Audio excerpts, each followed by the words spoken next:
si zvolila túto scénu, tak sa priznám, že som sa dozabudila. Verila som, že ľudia, ktorí mi ukážu, ocenia. Potom som ju prezentovala v škole a všetci mi zvorne povedali, že je dosť nápejné.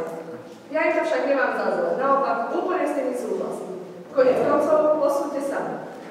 Pozdravujem. Páni, panier, priateľky, priatelia.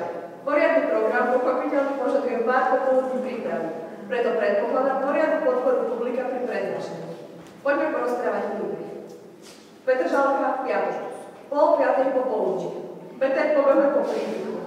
Piatok poschodí Petrovho paneláku presňakou pocitom prázdnoty. Perfektne. Pohostenie pripravené. 5 prepraviek plných piva pokladol po podlahe. Pripravil pracníky, poháre, pizzu. Peter postupne podokončoval párty pre približne 5 priateľov. Prvá polovica pozvaní prekročila prach Petrovho príbytku pred piatom. Prvá prišla Paťa, Peťová priateľka.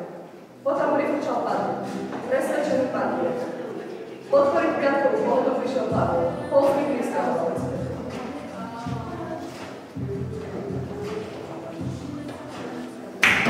Padla polnoc.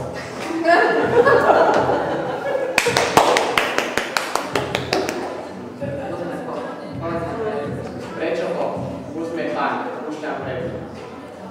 Pokoj paneláku prehlšovala postupne. Predná, potom PIK, Prodigy, Para, PH, Pateku, Preškoráka. Pop púšťali príhlasno. Po pár pesničkách party prerušila polícia. Peter chlapu otvoril, pozrel. Potom pomaly prekročil prach, predstúpil pred policajtmi. Pán Peter, odchodíte? Potrebujete pomoc? Pán Peter, platíte pokutu. Pokutu? To je vám prečo? Porušujete právny poriadok, pretože púšťate pesničky po polnoci prihlasno. Paťa, príď, pomôž. Prepáčte, vám neboli všetky priznávané predtým, prísúďte pokutu.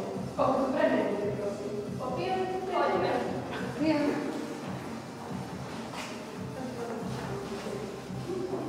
Pili počas práce.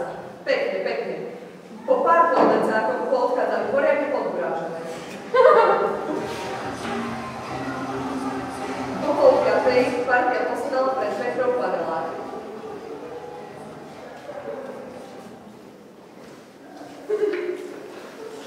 Príjemne prešli piatok. Pápa Povolacký piatok prišiel pracovný pondelok v povinnosti.